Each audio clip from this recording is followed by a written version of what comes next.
Jambo na karibu wapenzi watazamaji na wafuatiliaji wa Kwetu Kivu Media. Tunawakaribisha kwenye kipindi chetu chema cha matangazo za habari za asubuhi ya leo, tukiwa mashariki mwa Jamhuri ya Kidemokrasia ya Kongo. Hii ni Kwetu Kivu Media, ikiendelea kupeperusha habari za ukweli zinazoendelea ndani na nje ya nchi ya Jamhuri ya Kidemokrasia ya Kongo. Ndugu mpenzi mtazamaji, kama ni mara ya kwanza kwenye channel hii, nakuomba kufanya kitu kimoja, hakikisha una subscribe, una comment, pia unatujuza unaendelea kufuatilia Kwetu Kivu Media ukiwa maeneo gani. Pia una share ili wengine waendelee kupata habari zetu za kila siku. Au unaweza kutuandikia kwenye namba ambayo kwenye picha na ukatujuza moja kwa moja unaendelea kufuatilia Kwetu Kivu Media ukiwa maeneo gani. Na hapo tunaweza kuunga kwenye group letu la WhatsApp ili uendelee kupata habari zetu za kila siku asubuhi. Ndugu mpenzi mtazamaji, baki nasi hadi mwisho ili upate habari. Karibu tena na asubuhi njema kwa wote. Tufungue taarifa hii na habari ya siasa. Bunge la Taifa limepitisha na kukubali kuanzishwa kwa kamati maalum na ya muda iliyopewa jukumu la kuchunguza maombi ya kutaka kuwafuta kazi wajumbe 5 wa ofisi hiyo, akiwemo presidenti wa bunge Vital Kamerhe. Haya yalifanyika wakati wa kikao cha Jumatano mjini Kinshasa kilichoongozwa na makamu wa kwanza wa bunge Isaac Jean-Claude Chilumbai, ambaye hausiki katika mpango huu wa bunge. Kamati hii inayoundwa na mjumbe kutoka kila kundi la bunge ina saa 72 za kuwasilisha ripoti yake kwenye kikao cha mashauriano. Itawasikiliza kila wajumbe wa ofisi husika pamoja na waombaji wanaoshutumu ubadhirifu wa vikao vya chini vya bunge. Hata hivyo, mashirika ya kiraia yanatoa mwito kwa wanabunge kuwa na malengo na kutanguliza hitaji za wakaaji kabla ya maslahi yao binafsi. Kuhusu habari za afya, habari njema katika eneo la afya la Bulape katika eneo la Mweka jimboni Kasai. Manusura wawili wa kwanza kupata ugonjwa wa Ebola wanaonekana kuponywa kikamilifu na waliondoka hospitalini kuu ya Bulape hapo Jumanne na kurejea nyumbani kwao baada ya matibabu ya siku chache. Mkurugenzi mkuu wa taasisi ya kitaifa ya afya na umma alitangaza habari hii kwenye Radio Kapi. Daktari Dieudonné Mwamba alidokeza kuwa kesi 16 zilizothibitishwa zinaendelea kupokea matibabu na kwamba hadi sasa zaidi ya watu 500 tayari wamechanjwa tangu kuzinduliwa kwa kampeni ya chanjo Jumapili iliyopita Septemba tarehe 14. Taarifa iliyotayarishwa na Alain Irung yatafsiriwa na Florence Kizalunga. Jamii yenye furaha inakaribisha kutoka kwa wanawake hawa wawili walioponywa. Mmoja wao muuguzi anashuhudia, nimemnukuu: kwa jamii nzima nilitaka kuwaambia kuwa ugonjwa upo. Mimi ni mtu wa kwanza niliyeshikwa na ugonjwa huu kwa sababu mimi ni mfanyakazi katika kituo hiki. Mimi hufanya kazi ya kuzalisha, lakini nilipata ugonjwa huu. Siwezi kujificha, nilienda haraka iwezekanavyo hospitalini kwa utunzaji. Lakini ni nini hatua za kuzuia dhidi ya virusi vya Ebola?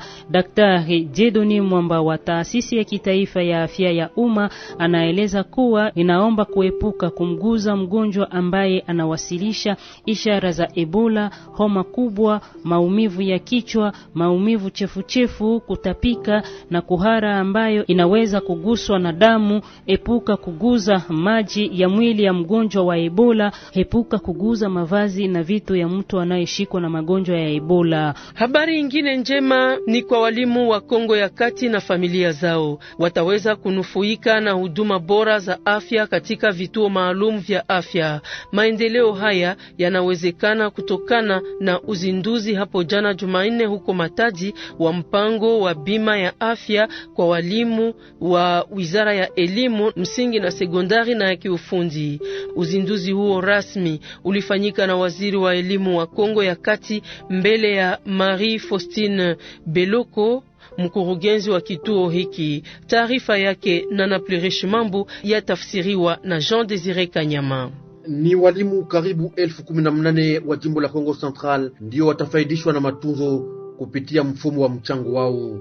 Wengi miongoni mwao wana matatizo ya matunzo ya haraka na hivi sasa wanapata jibu kutokana na kiasi cha pato yao. Kwa hiyo shirikisho la afya la wizara ya EPST lilisahihi makubaliano na vituo vitatu vya afya vya Matadi, ikiwa hospitali ya jimbo ya Kinkanda, hospitali kuu ya Kiamvu na Litoi Center. Hospitali hizo tatu zilichaguliwa kisha uchunguzi wa mashirika yenye kutetea walimu, jambo inaofurahisha waliofaidishwa, sawa vile Godefroid Matondo, kiongozi wa muungano wa watetezi wa walimu. Ametamka ya kwamba sisi wote tunafurahishwa na mradi huo na ni ya muhimu kuonesha lazima yake. Tunajelekeza upande wa Ituri, tuzungumze juu ya jambo kuhusu utumiaji kwa wingi wa nywele za kuongeza za wanawake kama vile wigs, yaani mesh, na matokeo yake kwa afya. Katika jiji la Bunia, wigi hizi pamoja na aina zingine za nywele zinazojulikana vinaonekana kila mahali, sokoni, katika saluni za nywele, kwenye maduka na kwenye mtandao ya kijamii. Kwa wanawake wamoja ni swala la mtindo na wengine wanawaza kama ni kulinda nywele zao, lakini inaweza kuwa na matokeo gani kwa muda mrefu ya kuvaa mara kwa mara nywele hizi zilizotengenezwa? Tufate maelezo mengi katika ripoti hii ya Jean-Claude Lokidile akitafsiriwa na Kiza Byamungu. Tulikutana na baadhi ya wasichana na wanawake wadogo ili kujifunza kuhusu uzoefu wao. Rite Memasi uvaa vivutio mara kwa mara. Anasema wakati alikuwa kwa chuo kikuu alikuwa anakosa wakati ya kusuka nywele yake, kwa hiyo anapendelea sana vivutio hizi.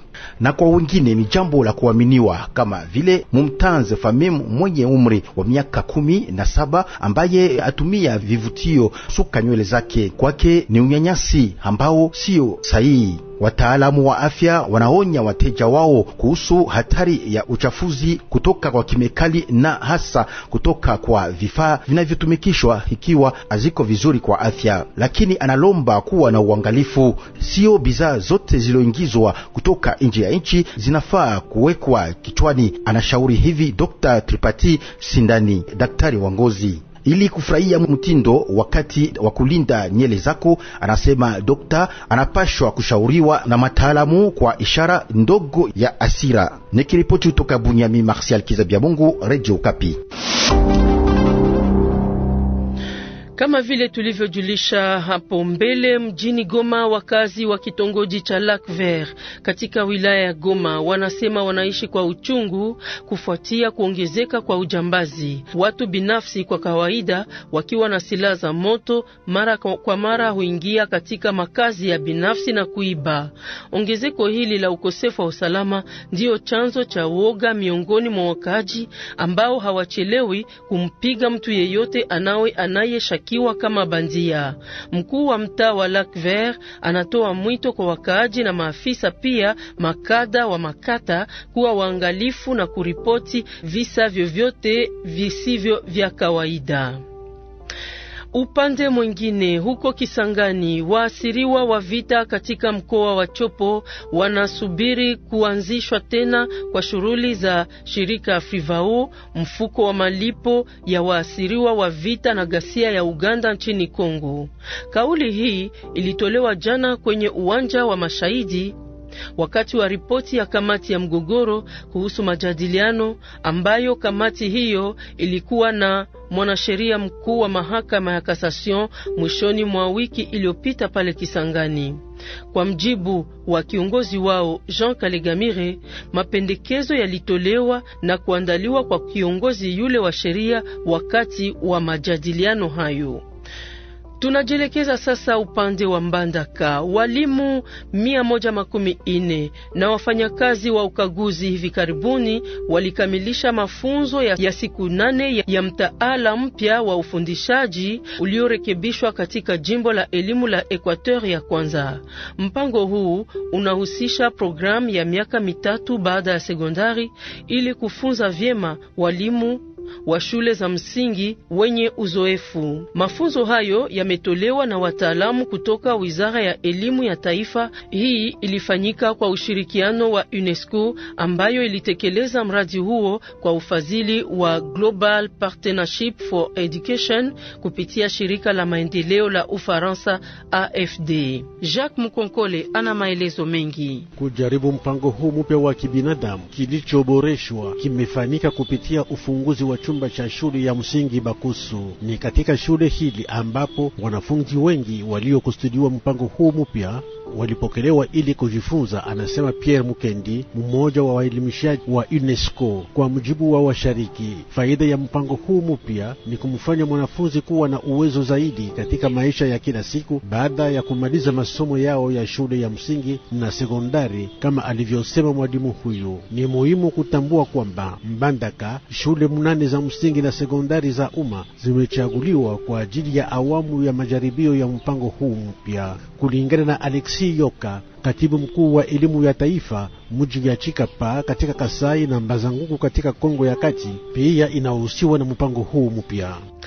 Upande mwingine, kukuza uelewa wa huduma za kifedha zinazolenga wajasirimali wanawake ni lengo la kikao cha mafunzo juu ya ujumuishi na elimu ya kifedha kwa wajasirimali wanawake huko Mbujimai. Imeandaliwa na Rao Bank. Katika mpango huu, Rao Bank Ladies Fest, wanawake wajasirimali 50 kutoka Mbujimai wakijifunza mafunzo ya ujumuishi wa elimu ya fedha iliyoandaliwa na Rao Bank Jumatano hii. Wapendwa wasikilizaji, karibu tena kwa kipindi cha pili cha taarifa hii. Radio Okapi, invité en Swahili. Katika eneo la Masisi, karibu watu 1,100 wanahitaji msaada wa haraka wa kibinadamu katika usultani wa Kamuronza. Wakazi hawa walirejea katika vijiji vyao pale Sake, Kimoka, Katembe, Murambi, Kingi, Malehe na Nzulo miezi 7 iliyopita baada ya kukaa wiki nyingi katika kambi za wakimbizi karibu na Goma. Licha ya kurudi kwao, familia hizi hujikuta katika hali mbaya sana, kukosa kila kitu wanachohitaji ili kuanzilia maisha upya. Ili kuelewa vema hali yao ya sasa, tunamkaribisha mkuu wa usultani wa Kamuronza, Mwami Bauma Bitibu, akijibu kwa maswali ya Rosalie Zawadi. Mwami Bauma, jambo. Jambo sana dada. Mugroupement yako ya Kamuronza, wakaaji walirudia kutoka makampi ya wadeplace karibu ya Goma depuis mwezi wa pili. Ni jamaa ngapi wanaikala hapa mugroupement leo? Watu ambao wanapatikana ndani ya groupement Kamuronza ni watu 19,410. Alafu wale wote ambao walirudia wanakuwa na shida za maisha, shida binafsi, kwa na shida ya chakula, manyumba zao zilibomolewa, wanakuwa na shida ya maji, wanakuwa na shida ya kila kitu. Na hawa watu wanekala mwa village gani mwa hii groupement yako? Wanaikala mu village ya Macha, Josake, Kimoka, Katembe, Murambi, Kingi, Malehe na Nzulu. Unasema banakuwa na shida hapa Kimoka kwenye tunapatikana, tunaona saa vile mwingine nafanana kan ya badeplace parce que batu biko mu mabashi. Juu ya nini balitoka mu makan kule Goma banakuya kwao tena biko mu mabashi? Hao watu wako na shida nyingi sana. Wakati walitoka mu makan walirudia kwa haraka. Alafu wakati walirudia hawakukuwa na lolote la kujisaidia, wakakuya na ile mabashi zao walikuwa nazo mu makan. Ndiyo maana mnaangalia wanakuya kujenga mabashe kila mtu ndani ya parcele yake, kwa sababu wakati walirudia walikuta nyumba zao zote zimebomolewa kwa sababu ya vita. Kama kiongozi wa groupement, mnafanya nini kwa kuwasaidia ili maisha yao ianze tena kama kawaida, wajikute kama vile walikuwa wakiishi mbele ya vita? Kama vile kiongozi wa groupement tunapima kuwahimiza ili kila mtu angalia namna ya kujitegemea kwa kujenga nyumba zao, kwa kulima, kwa sababu wetu wengi hapa ni wakulima, na kama mtu anaweza kupata pesa kidogo anaweza kuchuruza. Na pia tunapima kuhimiza wa partenaire kuona kama wanaweza kusaidia hao watu namna gani. kwa sababu ni watu wanarudia na hawana kitu. Kama wakiachiliwa, antuka maisha itaharibika. Ndio maana unaangalia watoto wengi wamekwisha kugonjwa magonjwa ya bwaki kwa sababu ya kukosa chakula. Hivi tunaomba wapartenere waweze kuendelea kuwasaidia, waone kama tunaweza kureprendre maisha vizuri. Kwa ngambo moja tunashukuru organization sawa MSF kwa mfano ambayo iliweza kutusaidia, imeweka centre nutritionnel hapa kwetu Sake ambayo inasaidia watoto wa malisho mabaya, na CICR ambayo pia imeweza kuintervenir juu ya kuretablir maji kusudi iweze kufika Sake, ingawaja yao kufika ndani ya makata zote, lakini maji yamekwisha kuanza kufika. Na wafadhili wote ambao wameweza kusaidia tunawashukuru, lakini tunaomba pia HCR kama organization ambayo inafuata wa refugee na wakimbizi iweze kuangalia namna kabisa inaweza kusaidia kusudi hao watu waweze kureinsere mu societe vizuri bila matatizo. Na kungambo ya usalama hali ni je kwanza hapa Kimoka na mgutuma mzima? Hali ya usalama ilikuwa mbaya kabisa Ijumaa jana, kwa sababu tulikuwa tunaingiliwa na wajambazi, wanaingia hata nyumba kwa nyumba, wanaiba vitu, wanapora. Lakini pamoja na ile tulikala pamoja na viongozi wa askari tukawaelezea na wamepanga kuangalia kama wanaweza kufanya ulinzi. Hivi inakuwa siku karibuni 2-3 hatukupata habari za wizi. Mwami Bauma, aksanti. Asante. Radio Okapi, dossier en Swahili. Wizara ya uchukuzi na barabara mkoa inataka kupunguza kwa kiasi kikubwa idadi ya ajali za barabarani kwenye barabara za umma. Wiki iliyopita, kwa ushirikiano na Tume ya Taifa ya Usalama Barabarani, ilizindua mpango wa kutoa mafunzo upya kwa madereva wa magari. Kusitishwa kwa miezi 3 kunatolewa kwa madereva wote wa pikipiki na magari ili kuzingatia utoaji huu wa udhibiti.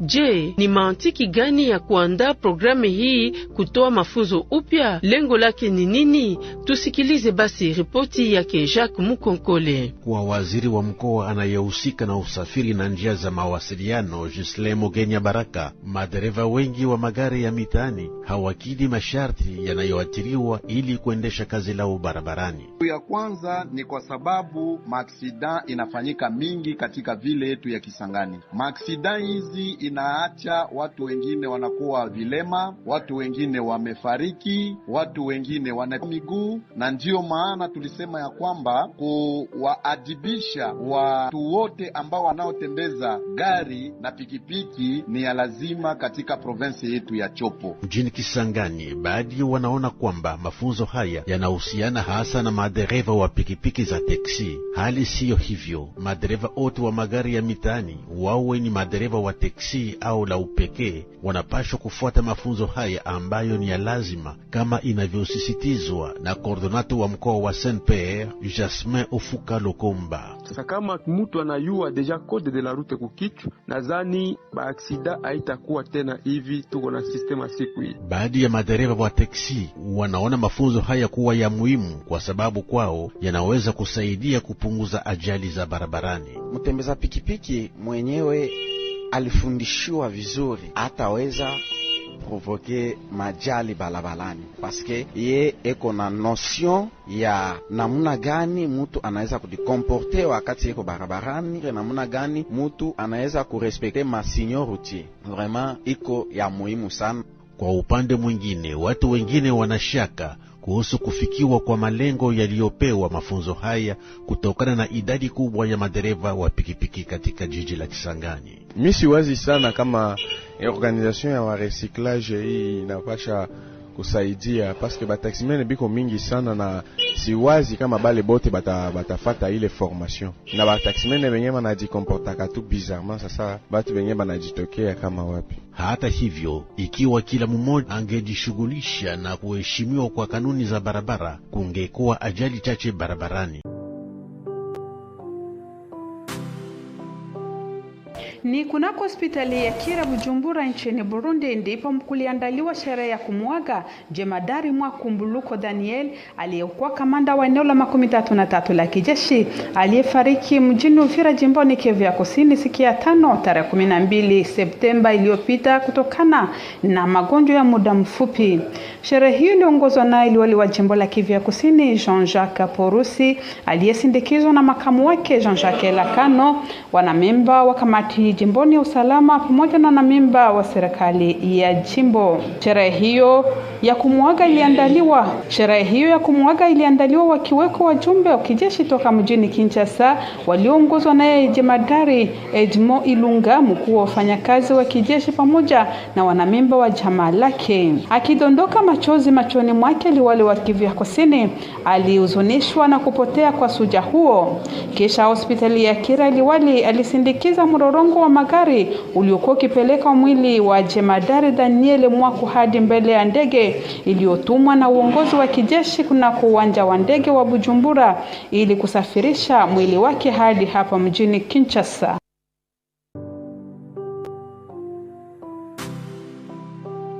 Kisha muda mchache wa kufunguliwa kwa mikusanyo ya bunge kuhusu kipindi cha budget, jana siku ya pili, speaker wa baraza la bunge bwana Vital Kamerhe pamoja na memba wa chumba cha baraza la bunge waliweza kabisa kupokea kumikono ya katibu mkuu petition iliyotungwa na mteule Crispin Pindule ya pita siku michache. Basi kibarua hicho kinaheshimu kanuni ya ndani. Speaker wa bunge anasifia hatua hiyo. Bwana Vital Kamerhe alionyesha kabisa mistari michache ya kufuatilia juu ya kufikia kwa hatua ya kuandika petition. Mbele ya katibu mkuu wa bunge walio saini kabisa petition hiyo walitosheka kwa kuona kama kibarua chao kinapokelewa. Basi speaker wa bunge aliweza kabisa kukusanya chumba cha baraza la bunge kwa kuchunguza kabisa hatua ya kutosha kwa kuwa kabisa usawa na oda ya ndani. Kwa hiyo bunge imealika mkutano wa haraka leo siku ya 3 kwa kuweza kutia tume maalum ya kuweza kuchunguza kabisa petition hiyo kutokana tu na nukta 31 ya oda ya ndani.